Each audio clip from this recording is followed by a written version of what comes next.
आज के इस वीडियो लेक्चर में हम लीलाधर मंडलोई द्वारा लिखित ततारा वामिरो कथा पढ़ाने जा रहे हैं। ततारा वामिरो कथा, ध्यान दीजिए एक बार फिर से। ततारा वामिरो, ततारा लड़के का नाम है और वामिरो लड़की का। अक्सर बच्चे गलती कर देते हैं, लिख देते हैं ततारा लड़की और वामिरो लड़का। नहीं, ततारा लड़के का नाम और वामिरो लड़की का नाम। ये दो युगल प्रेमियों के प्रेम कथा पर निर्धारित ये चैप्टर है। मंडलोई जी ने इसे कितने ही खूबसूरत ढंग से प्रस्तुत किया है। पहले हम लोग लेखक परिचय पढ़ लेते हैं। लेखक ने इनके बारे में कुछ जानकारी हासिल कर लेते हैं। 1954 की जन्माष्टमी के दिन छिंदवाड़ा जिले के एक छोटे से गांव बूढ़ी में जन्मे लीलाधर मंडलोई की शिक्षा दीक्षा भोपाल और रायपुर में हुई। प्रसारण की उच्च शिक्षा के लिए 1987 में कॉमनवेल्थ रिलेशंस ट्रस्ट लंदन की ओर से आमंत्रित किए गए। इन दिनों प्रसार भारती दूरदर्शन के महानिदेशक का कार्यभार संभाल रहे हैं। लीलाधर मंडलोई मूलतः कवि हैं। उनकी कविताओं में छत्तीसगढ़ अंचल की बोली की मिठास और वहां के जनजीवन का सजीव चित्रण है। अंडमान निकोबार द्वीप समूह की जनजातियों पर लिखा इनका गद्य अपने आप में एक समाज शास्त्रीय अध्ययन भी है। उनका कवि मन ही वह स्रोत है जो उन्हें लोक कथा, लोकगीत, यात्रा वृत्तांत, डायरी, मीडिया रिपोर्टाज और आलोचना लेखन की ओर प्रवृत्त करता है। लीलाधर मंडलोई अपने रचना कर्म के लिए कई पुरस्कारों से सम्मानित मंडलोई की प्रमुख कृतियां है घर घर घूमा, रात बिरात, मगर एक आवाज, देखा अनदेखा और काला पानी। ये इनकी रचनाएं हैं मंडलोई जी की। पाठ प्रवेश, ध्यान दीजिए। जो सभ्यता जितनी पुरानी है उसके बारे में उतने ही ज्यादा किस्से कहानियां भी सुनने को मिलती है। किस्से जरूरी नहीं कि सचमुच उस रूप में घटित हुए, जिस रूप में हमें सुनने या पढ़ने को मिलते हैं। इतना जरूर है कि इन किस्सों में कोई न कोई संदेश या सीख निहित होती है। अंडमान निकोबार द्वीप समूह में भी तमाम तरह के किस्से मशहूर हैं। इनमें से कुछ को लीलाधर मंडलोई ने फिर से लिखा है। प्रस्तुत पाठ ततारा वामिरो कथा इसी द्वीप समूह के एक छोटे से द्वीप पर केंद्रित है। उक्त द्वीप में विद्वेष गहरी जड़ें जमा चुका था। उस विद्वेष को जड़ मूल से उखाड़ने के लिए एक युगल को आत्म बलिदान देना पड़ा था। उसी युगल के बलिदान की कथा यहाँ बयान की गई है। प्रेम सबको जोड़ता है और घृणा दूरी बढ़ाती है। इसे भला कौन इनकार कर सकता है। इसीलिए जो समाज के लिए अपने प्रेम का, अपने जीवन तक का बलिदान करता है, समाज उसे न केवल याद रखता है बल्कि उसके बलिदान को व्यर्थ नहीं जाने देता। यही वजह है कि तत्कालीन समाज के सामने एक मिसाल कायम करने वाले इस युगल को आज भी उस द्वीप के निवासी गर्व और श्रद्धा के साथ याद करते हैं। इस युगल का मतलब होता है दो प्रेमी प्रेमिकाओं पर आधारित ये कथा है। दंत कथा, पुरानी कथा, लोक कथा, मतलब लोगों के द्वारा कही गई ये बात है। इसे लीलाधर मंडलोई जी ने लिखा है कि लोगों के अनुसार ये मान्यता है कि पहले अंडमान द्वीप समूह और निकोबार दोनों आपस में मिले हुए थे। इनके विभक्त होने की कथा कैसे है, ये प्रस्तुत पाठ को आप पढ़ेंगे तो समझ में आएगा। अंडमान द्वीप समूह का अंतिम दक्षिणी द्वीप है लिटिल अंडमान।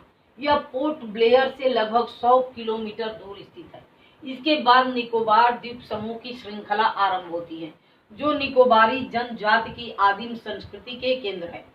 निकोबार द्वीप समूह का पहला प्रमुख द्वीप है कार निकोबार, जो लिटिल अंडमान से 96 किलोमीटर दूर है। निकोबारियों का विश्वास है कि प्राचीन काल में ये दोनों द्वीप एक ही थे। इनके विभक्त होने की एक लोक कथा है जो आज भी दोहराई जाती है। मतलब ये दोनों द्वीप एक है, ऐसा निकोबारियों का मानना था। ये दोनों द्वीप किस तरह से अलग हुए उन पर आधारित एक कथा है जो आप पढ़िए और समझिए। सदियों पूर्व जब लिटिल अंडमान और कार निकोबार आपस में जुड़े हुए थे, तब वहाँ एक सुंदर सा गांव था। पास में एक सुंदर और शक्तिशाली युवक रहा करता था। उसका नाम था ततारा। निकोबारी उसे बेहद प्रेम करते थे। ततारा एक नेक और मददगार व्यक्ति था। सदैव दूसरों की सहायता के लिए तत्पर रहता। अपने गांव वालों को ही नहीं अपितु समूचे द्वीप वासियों की सेवा करना अपना परम कर्तव्य समझता था। उसके इस त्याग की वजह से वह चर्चित था।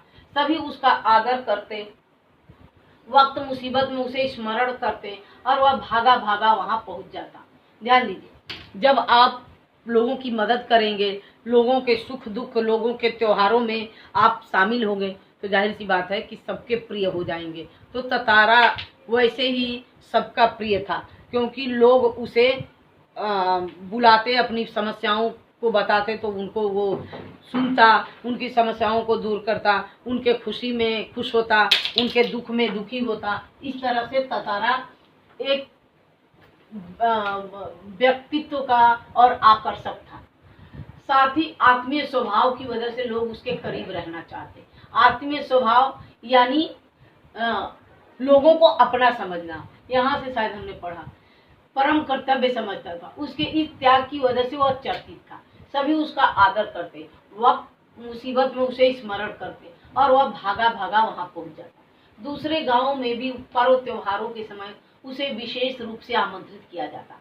उसका व्यक्तित्व तो आकर्षक था ही, साथ ही आत्मीय स्वभाव की वजह से लोग उसके करीब रहना चाहते। आत्मीय स्वभाव मतलब सबको अपना समझना।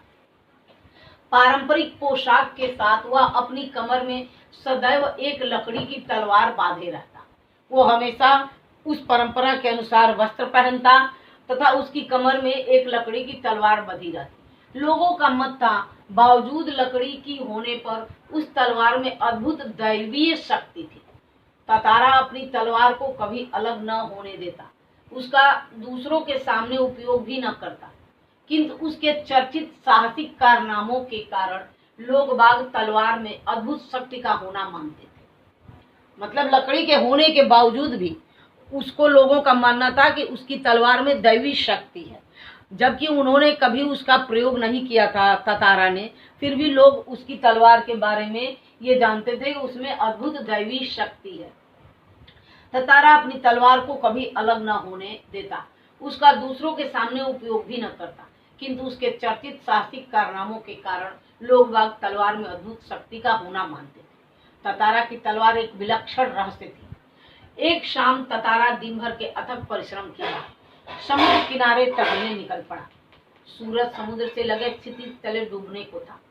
क्षितिज का मतलब तो जानते ही होंगे। क्षितिज मतलब दूर से देखने पर जहाँ ऐसा लगता है कि आकाश और पृथ्वी मिल रहे हैं। ऐसा तो पॉसिबल नहीं है कि आकाश और पृथ्वी मिलेंगे, लेकिन देखने से ऐसा लगता है, उसे ही क्षितिज कह रहे हैं। तो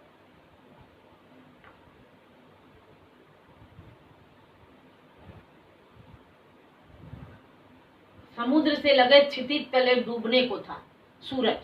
समुद्र से ठंडी बयारें आ रही थी। पक्षियों की सायंकालीन चहचहाहटें शनय शनय शिल होने को थी। उसका मन शांत था। विचारमंग तातारा समुद्री बालू पर बैठकर सूरज की अंतिम रंग बिरंगी किरणों को समुद्र पर निहारने लगा।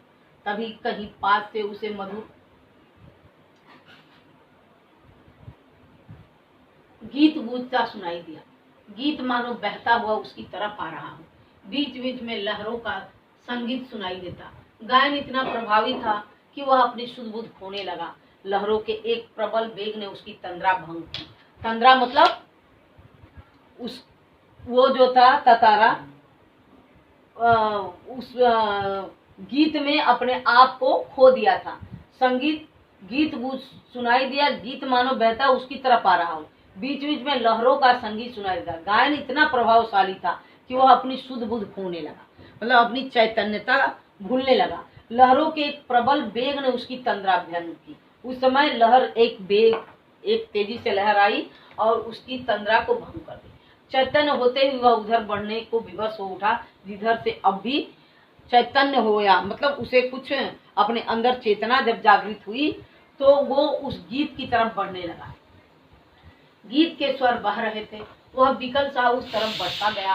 अंततः उसकी नजर एक युवती पर पड़ी जो ढलती हुई शाम के सौंदर्य में बेसुध एक टक समुद्र की देह पर डूबते आकर्षक रंगों को निहारते हुए गा रही थी। यह एक श्रृंगार गीत था। वह युवती समुद्र में डूबते सूर्य की परछाई बड़ी खूबसूरत होती है, तो उसी आकर्षक रंग को वो युवती निहारते हुए गीत गा रही थी। यह एक श्रृंगार गीत। श्रृंगार आप लोग को रस तो पढ़ाया नहीं जाता, लेकिन फिर भी समझ लीजिए, श्रृंगार का मतलब होता है जहाँ नायक और नायिका का वर्णन हो, उनके मिलन का वर्णन हो, उसे श्रृंगार कहते हैं। तो यह एक श्रृंगार गीत था। उसे ज्ञात ही न हो सका कि कोई अजनबी युवक उसे निःशब्द, मतलब बिना आवाज किए हुए ताके जा रहा है। एकाएक एक ऊंची लहर उठी और उसे भिगो गई। युवती को एक तेज लहर उठी और भिगो गई। वह हड़बड़ाहट में गाना भूल गई। इसके पहले कि वह सामान्य हो पाती, उसने अपने कानों में गूंजती गंभीर आकर्षक आवाज सुनी। वो समुद्र की लहरों से भीग गई और गाना भूल गई। अभी वो कुछ अपने आप को सामान्य कर पाती, तब तक उसके कानों में एक आवाज गूंजी जो गंभीर और आकर्षक थी। वो आवाज क्या थी? तुमने एकाएक इतना मधुर गाना अधूरा क्यों छोड़ दिया? किसने कहा? तारा ने विनम्रता पूर्वक कहा। अपने सामने एक सुंदर युवक को देखकर वह विस्मित हुई। विस्मित मतलब आश्चर्य में पड़ गई। उसके भीतर किसी कोमल भावना का संचार हुआ, किंतु अपने को संयत कर उसने बेरुखी के साथ जवाब दिया, पहले बताओ तुम कौन? इस तरह मुझे घूरने और इस असंगत प्रश्न का कारण। असंगत मतलब जिसे कहा न जाए, इस तरह बेतुके सवाल क्यों कर रहे हो?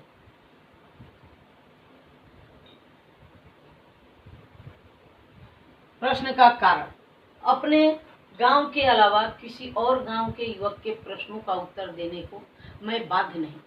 यह तुम भी जानते कि अपने गांव के अलावा मैं किसी और के गांव के लोगों को जवाब देने के लिए बाध्य नहीं है, ये तुम भी जानते। यह तो मेरे प्रश्न का तारा मानो सुध-बुध खोए हुए था। जवाब देने के स्थान पर उसने पुनः अपना प्रश्न दोहराया। युवती ने कहा, लेकिन वो तो सुध-बुध खो दिया था तारा, इसलिए उसने जवाब देने के स्थान पर पुनः अपना प्रश्न दोहराया, तुमने गाना क्यों रोक दिया? गाओ, गीत पूरा करो। सचमुच तुमने बहुत सुरीला कंठ पाया। यह तो मेरे प्रश्न का उत्तर न हुआ, युवती ने कहा। सच बताओ तुम कौन हो? लपाती गांव में तुम्हें कभी देखा नहीं। तारा मानो सम्मोहित था। जब किसी को सम्मोहित कर दिया जाता है तो वो अपने आप में नहीं रहता, उसकी चैतन्यता गुम हो जाती है और सम्मोहन करने वाले की बातों के अनुसार ही वो कार्य करता है, एक कठपुतली की तरह। तो उसी तरह से तारा उसके प्रश्नों का जवाब न दे करके वो एक सम्मोहित की तरह अपने आप को उसकी बातों को न समझ करके बस कहे जा रहा था। कानों में युवती की आवाज ठीक से पहुंच न सकी। उसने पुनः विनय की, तुमने गाना क्यों रोक दिया? गाओ ना। युवती झुंझला उठी। वह कुछ और सोचने लगी। अंततः उसने निश्चय पूर्वक एक बार पुनः लगभग विरोध करते हुए कड़े स्वर में कहा, ढीठता की हद है। मैं जब से परिचय पूछ रही हूँ और तुम बस एक ही राग अलाप रहे हो। गीत गाओ, गीत गाओ। आखिर क्यों? क्या तुम्हें गांव का नियम नहीं मालूम? इतना बोलकर वह जाने के लिए तेजी से मुड़ी। तारा को मानो कुछ होश आया। जब उसने बोला और तेजी से मुड़ी और गांव की तरफ जाने को तैयार हुई, तब तारा को होश आया। उसे अपनी गलती का एहसास हुआ। वह उसके सामने रास्ता रोककर मानो गिड़गिड़ाने लगा। जब तारा को होश आया तो वो उसके सामने खड़ा हो गया और उसे विनती करने लगा, मुझे माफ कर। जीवन में पहली बार मैं इस तरह विचलित हुआ। तुम्हें देखकर मेरी चेतना लुप्त हो गई। मैं तुम्हारा रास्ता छोड़ दूंगा, बस अपना नाम बता। तारा ने विवशता में आग्रह किया। उसकी आंखें युवती के चेहरे पर केंद्रित थी। उसके चेहरे पर सच्ची विनय थी। वाह मीरो, एक रस घोलती आवाज उसके कानों में पहुंची। वाह मीरो, वाह मीरो, वाह कितना सुंदर नाम है। तारा ने उसी बात को रिपीट किया जब लड़की ने कहा कि मेरा नाम वाह मीरो है। तो तारा ने उसकी बात को दोबारा दोहराया और कहा, वाह कितना सुंदर नाम है। कल भी आओगी ना यहाँ? तारा ने याचने भरे स्वर में कहा। तारा ने विनती भरे स्वर में कहा कि कल भी आओगी यहाँ? नहीं, शायद कभी नहीं, वामिरों ने अनमनस्कता पूर्वक कहा और झटके से लपाती की तरफ बेसुध सी दौड़ पड़ी।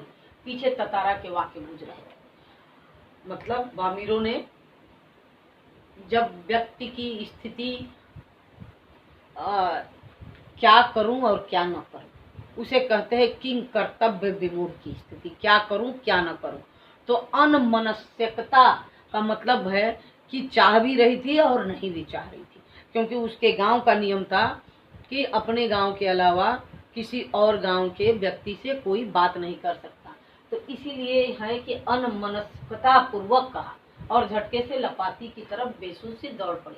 पीछे ततारा के वाक्य उसके कानों में गूंज रहे थे। वामिरो, मेरा नाम ततारा है, कल मैं इसी चट्टान पर प्रतीक्षा करूंगा, तुम्हारी बाट जोहूंगा, जरूर आना, ततारा कहता। वामिरो रुकी नहीं, भागती ही गई। ततारा उसे जाते हुए निहारता रहा।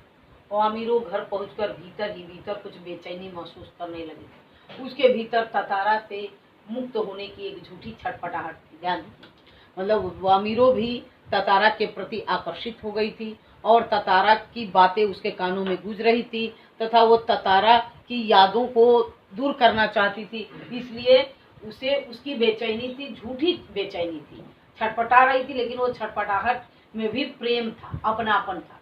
एक झल्लाहट में उसने दरवाजा बंद किया और मन को किसी और दिशा में ले जाने का प्रयास किया। बार बार ततारा का याचना भरा चेहरा उसकी आंखों में तैर जाता। उसने ततारा के बारे में कई कहानियां सुन रखी थी। उसकी कल्पना में वह एक अद्भुत साहसी युवक था। मतलब अब तक वो ततारा के बारे में सुन चुकी थी। उसकी कल्पना में ततारा एक अद्भुत साहसी युवक था, किंतु वही ततारा उसके सम्मुख एक अलग रूप में आया, सुंदर, बलिष्ठ, किंतु बेहद शांत, सभ्य और भोला। उसका व्यक्तित्व तो कदाचित वैसा ही था जैसा वह अपने जीवन साथी के बारे में सोचती रही, किंतु एक दूसरे गांव के युवक के साथ यह संबंध परंपरा के विरुद्ध था। अतः उसने उसे भूल जाना ही श्रेयस्कर समझा, किंतु यह असंभव जान पड़ा। ततारा बार बार उसकी आंखों के सामने था, निर्निमेष याचक की तरह प्रतीक्षा में डूबा हुआ। निर्निमेष किसे कहते हैं? जिससे पलके न झपकाई जाए, उसे निर्निमेष कहते हैं। मतलब लगातार वो ततारा की यादों में अपने आप को कैद करती जा रही थी। वो एक तरफ तो चाहती थी कि ततारा की याद ना आए, लेकिन ततारा की यादें उसका पीछा नहीं छोड़ेगी। ठीक है, आज के इस वीडियो लेक्चर में बस यहीं तक। अगले वीडियो लेक्चर में फिर मिलेंगे। आज के लिए बस इतना ही। थैंक्स।